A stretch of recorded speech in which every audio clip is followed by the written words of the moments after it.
Canto 3, Chapter 7, verse 39.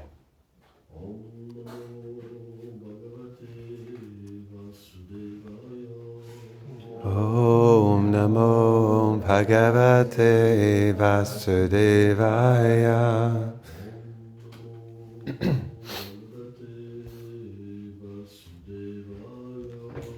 Om Namo Bhagavate Vasudevaya.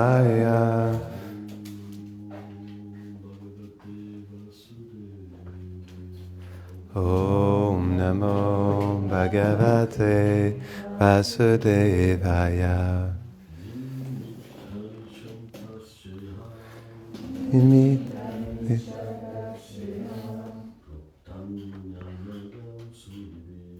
Proktam Yanaga Suribihi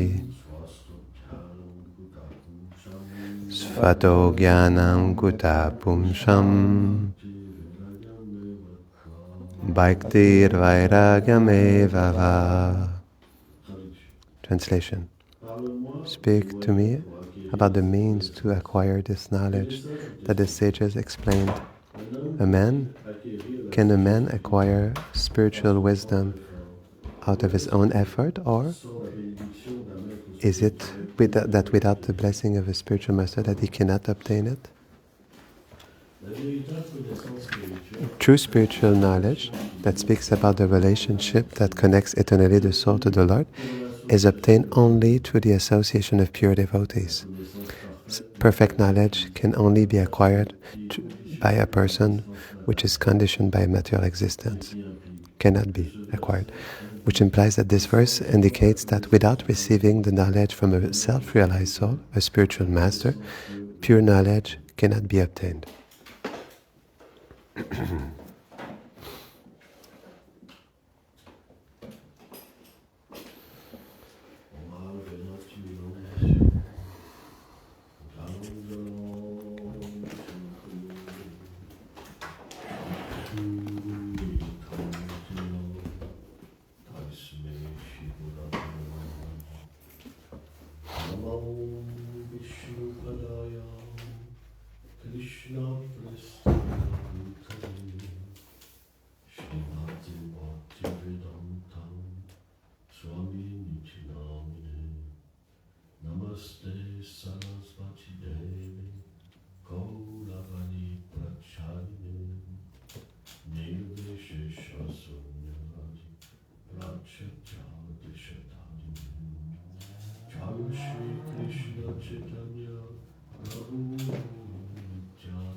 Hare Krishna.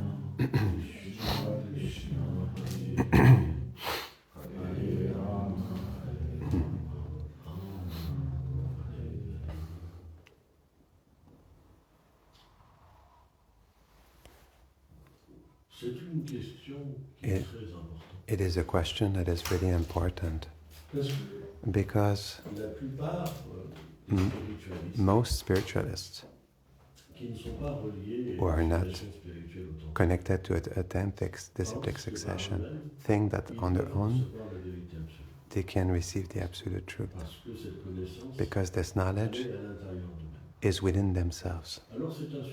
Well, it is a topic that is interesting because that is true, that spiritual knowledge is within a living entity, but as a jiva tattva, the soul which comes from viraj. Srila Bhaktivinoda Thakur explains that this is the knowledge of the soul. Sandhini, that is the Sandhini, comes from Brahman. Because all the souls that manifest from Karanodakshaya Vishnu have this substance of Sandhini, Samvit and Ladini, which is the potency of eternity, knowledge and bliss, Ladini, connected to Brahman. So, which which is the aspect of the effulgence of the Supreme Lord. That is why, on our own, through meditation, we can realize only this aspect of Brahman of the Supreme Lord, and not the Bhagavan aspect, which is supreme. For this, we need to receive a special knowledge and a special feeling through the disciplic succession. That is why the Supreme Lord in the Bhagavad Gita says, we must approach someone who knows Him, a pure devotee, not someone who simply has a literary knowledge of the Supreme Lord. It is a point that is really important. Krishna says that He knows me. He is my devotee. He speaks with me. He serves me personally. It's not someone who just studied the books, who received an initiation from a spiritual master, and he repeats his words chastely. We speak about someone who knows Krishna, that's different. And so this person can teach who is the Supreme Lord, and the relationship that the disciple has with Krishna. Otherwise it is not possible. And unfortunately, the one who takes this position of spiritual master without knowing Krishna, he can at some point encounter problems in his spiritual life and fall down from his position. And there, it is a catastrophe for the disciple. His life is ruined. And also, a disciple who has a guru, which is not qualified, it's extremely difficult for him to really listen and to develop a true bhakti. Because the guru, he cannot give what he doesn't have. Huh? So, of course, there's Chaitya Guru, which is Krishna in the heart of the Super, who can reveal to the sincere disciple his eternal reality. All of this is possible because beyond the initiation, there's also the eternal Guru. In the transcendental world, we have an eternal Guru. And this Guru, he can intervene for the disciple who is qualified. But this is for disciples who practice in previous lives who already attain a high level. The principle is that Krishna says we need to inquire by serving the Guru, by offering our obeisances. So the attitude that the disciple has towards the Guru, it is really important, because the Guru, he reveals secrets only to loving, surrendered disciples. And there is a pastime which is really important. In fact, the Chaitanya Charitamrita is full of relationships between the Lord and His devotees. And it is something that is really important, because if we read the Chaitanya Charitamrita, we will understand how to relate with the Guru, how to relate with devotees and the Supreme Lord. It is something that is really important. Like, for example, books like Dharma, because it will infuse us with the feelings and a desire to meet love, to encounter love through the devotees and the Supreme Lord.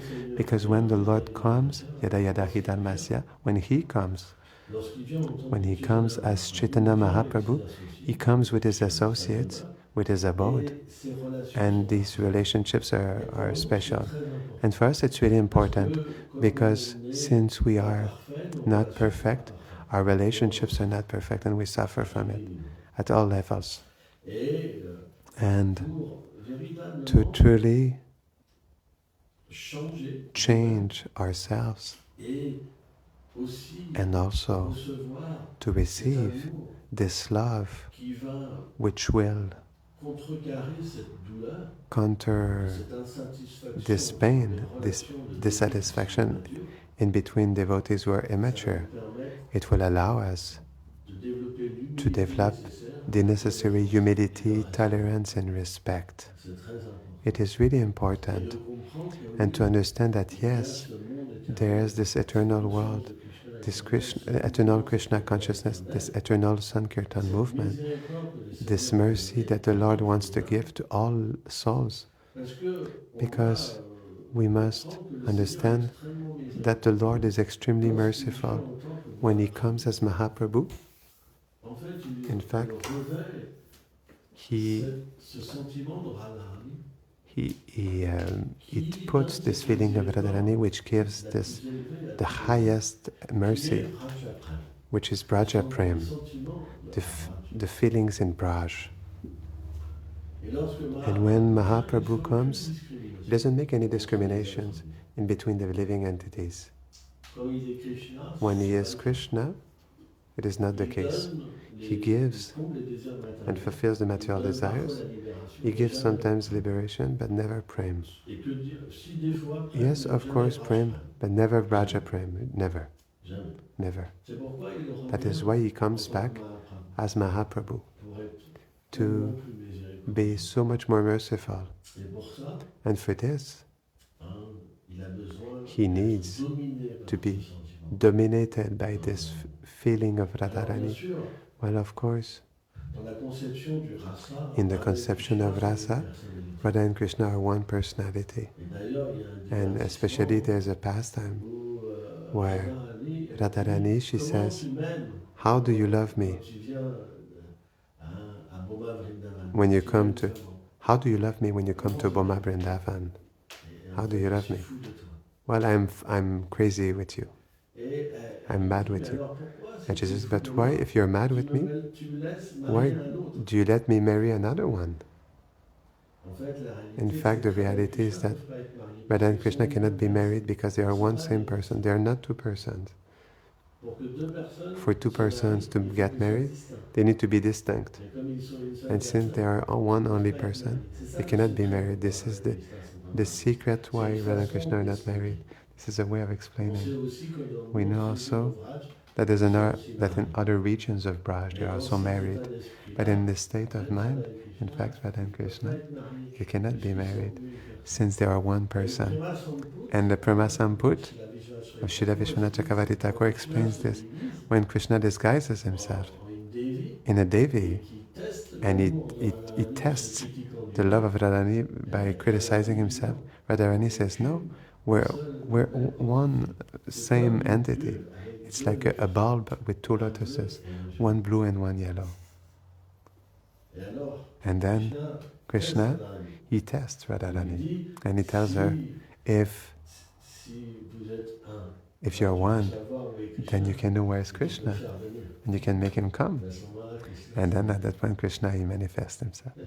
He appears. But it is really important to study these texts because it is difficult to live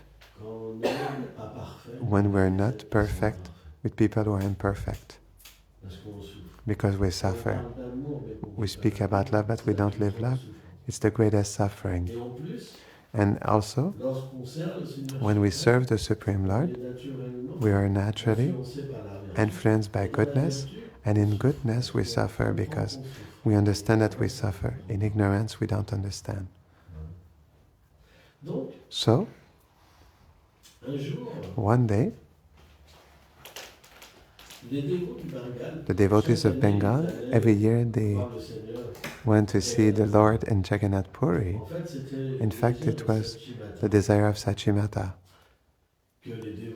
that the Bengal devotees could go see the Lord Mahaprabhu to have and to send back news to her. This is one of the desires that Sachimata, she expressed to her son, Nimai. And then, every year, Shivananda Sen, he had the habit to organize this wonderful travel. There were around 300 Bengali devotees, all eternal associates of the Supreme Lord. Advaita Chandra was present, Srivas Thakur, Malini, all great Vaishnavas.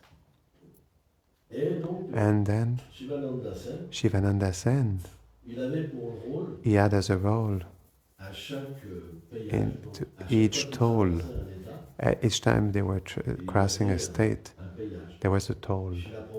Srila Prabhupada explains that this toll was used to maintain the roads in a proper state, and it was a tax that was perceived. And then Shivananda Sen, naturally, he will make everyone pass, and he will stay last to pay, because he had to count all the people and pay at last. That's logical. When, for example, you do an outing with a number of devotees, for example, Kamala Majay will pay, she stays at last to pay. It's always like this. Or always, otherwise she pays first and everyone comes, and after she goes last. So it's a principle. And then one day, Shivananda Sen, he also has a service. He had the service to find rooms for the devotees. He was expert for this. Nityananda was present. He disobeyed Lord Mahaprabhu. Mahaprabhu asked him to stay in Bengal to preach. But Nitai, he had so much love for Mahaprabhu that he could not. He left with him. And this day, Shivananda Sen, he was retained longer at the toll, and Nitai was dissatisfied. I am hungry. I am not in a room. And he started to criticize Shivananda Sen. He makes me fast. I am tired. Who is this Shivananda Sen? I will chastise him. And I curse him that his 3 children die. This is Nitai. And then the wife of Shivananda Sen, as soon as she heard this, she started to cry because her son was there also. Her son, so she started to cry. And then when Shivananda Sen arrived, she told him, "Oh, you came late." Lord Nityananda was not able to eat. He was not in the room. He cursed our sons. It's terrible. And Shivananda said, "Oh, foolish woman, may my sons die because I created a disagreement to the Lord." And he went to see Nityananda and he offered his obeisances. And then Nitai, he hit him with he kicked him like that. He chastised him and he kicked him. And then Shivananda Sen was really happy. He said, "Oh, you accepted me as my servant, as your servant, because you chastised me." And that's really important.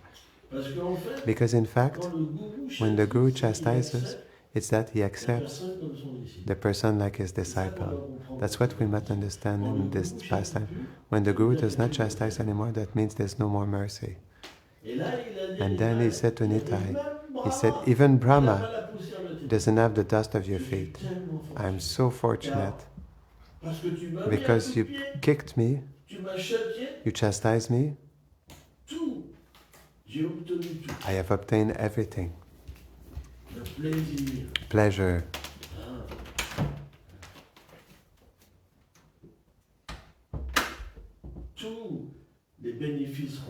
All the religious benefits,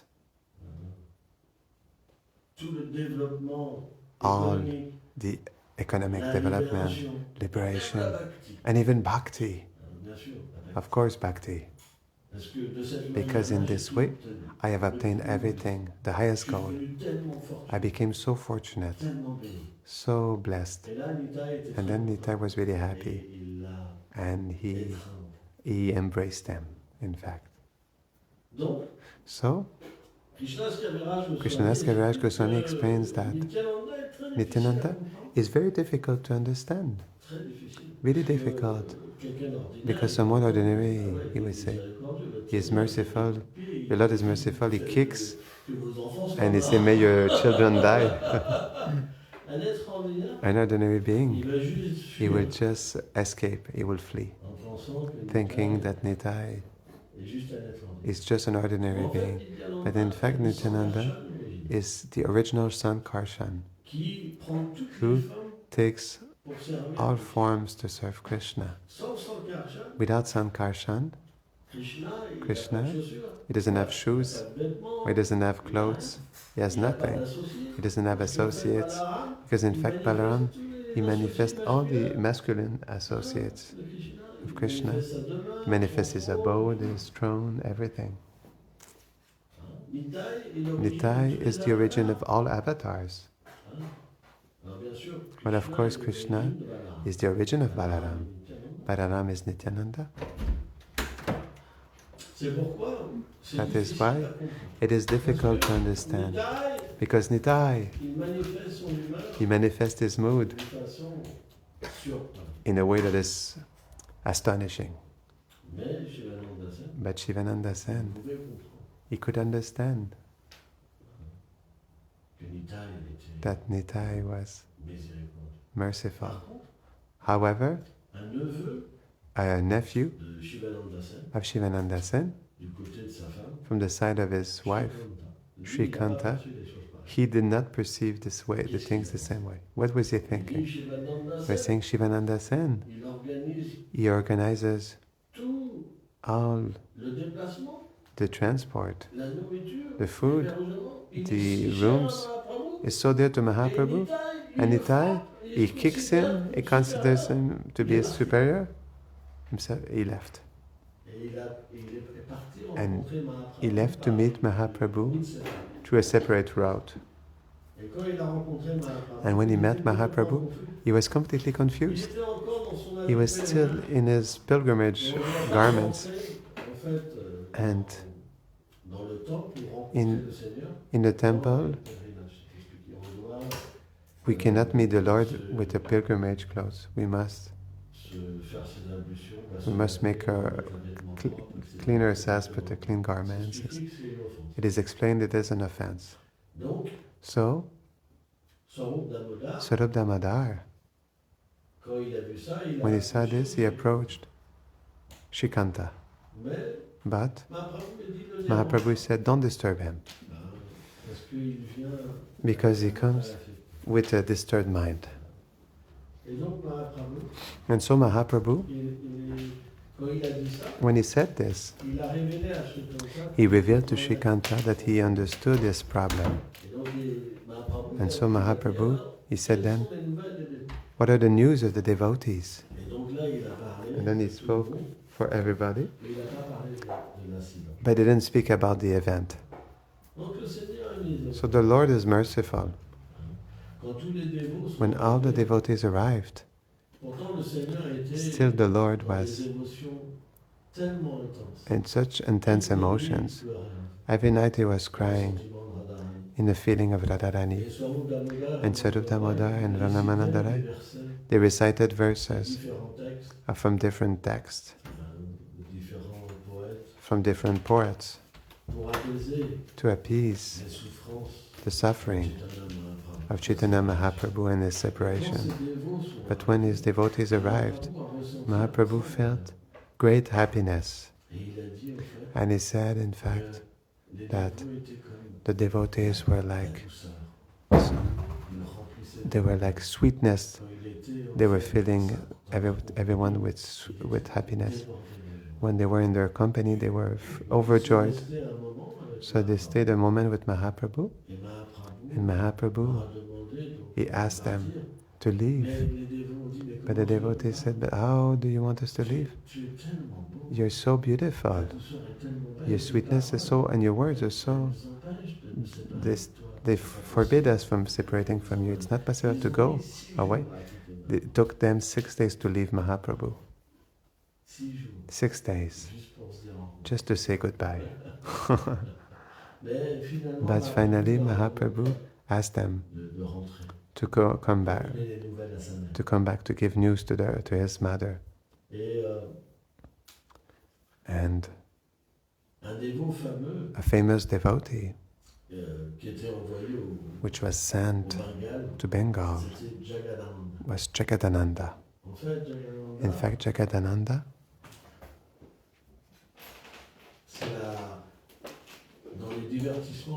in Krishna's pastimes in Dwarka is the Queen Satyabhama. So she has a mood that is special because sometimes she chastises Krishna. This is the mood of Radharani. Rukmini, it is more the mood of Chandravati. Always in a sweet mood with Krishna, always surrendered.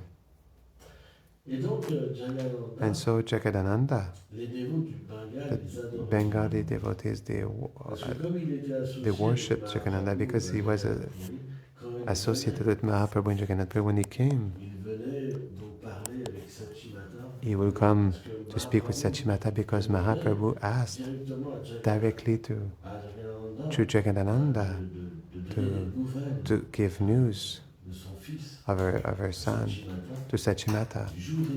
Day and night he was speaking, day and night without sleeping, without eating, just listening the glories of Gauranga Mahaprabhu. And in this pastime we know that Sachimata, sometimes she cooked for Nimai. So she will offer, of course. But Nimai was coming and he was eating the food. And when she came back, and in her love for God, she thought, oh, I forgot to put food. And she offered again. And when she came back, the plate was empty. And she was doing it again and again. And she was crying. She was thinking, if my Nimai could eat, if my Nimai could eat. So much feelings. And in fact, Chaitanya Mahaprabhu, he said, tell my mother that I come again and again to eat. She thinks that I don't come, but tell her I come to eat. And so when Jagadananda came in the devotee's house, they were intoxicated with love because he was like the personification of Mahaprabhu who was coming to visit their house. And it was an extraordinary service. And so, for the pleasure of Mahaprabhu, he made a special oil, a sandalwood oil. I think it was 5 liters he made. He made a special sandalwood oil. So he brought back this oil with great love for Gauranga. And so he approached his servant Govinda and he said, I have made a special oil for Chaitanya, Krishna Chaitanya. Please massage his head. In this way, his vital airs will be well balanced, they will be in good health. And he left, and there Govinda, he left, and Mahaprabhu said, oh, Jagannatha made a special sandalwood oil for you, so that you can have a good health. So Mahaprabhu said, but I'm a sannyasi. I cannot accept this oil. Everyone will mock me like I will be a tantric sannyasi and I will associate with ladies. A sannyasi doesn't put oil on his body, especially fragrant oil. Go offer it to the Jagannath temple so that they can burn it in the temple and at least his labor will be recognized. And so, Govinda, he went to see Jagannatha and he said, the Lord, he cannot accept your oil. He didn't tell him anything. And so Jagannatha came to see Mahaprabhu. Mahaprabhu, he said, listen, I'm a sannyasi. You bring me sandalwood oil. It's not possible that I use it. Bring it to the temple and you'll be able to, they'll be able to use it, your service will be rewarded. And so Jagadananda, what did he do? He said, I never bought oil. He took the jar and he broke it in the court and the courtyard and he left. He closed himself at home and for 3 days he slept. He was pouting. He was angry. And Mahaprabhu, after 3 days, he came in the house of Jagadananda. He knocked on the door. He said, Jagadananda, please come out of your bed and cook. I will come later to take my prasad. And so Jagadananda came out of bed. He dressed himself. He cooked extraordinary preparations. And then Mahaprabhu arrived. So Jagadananda, he was started to serve him. Such beautiful preparations.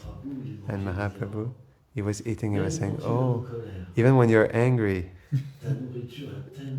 your food has so much flavor because Krishna accepts that. And he was eating in Jagadananda. He was serving him and serving him. And Mahaprabhu, every day, he had a quota, but he was not going beyond in terms of quantity of food because he was a sannyasi. He served him 10 times more than usual. And Mahaprabhu said, okay, Jagadananda, I fulfilled your desire. You made me 10 times more than usual.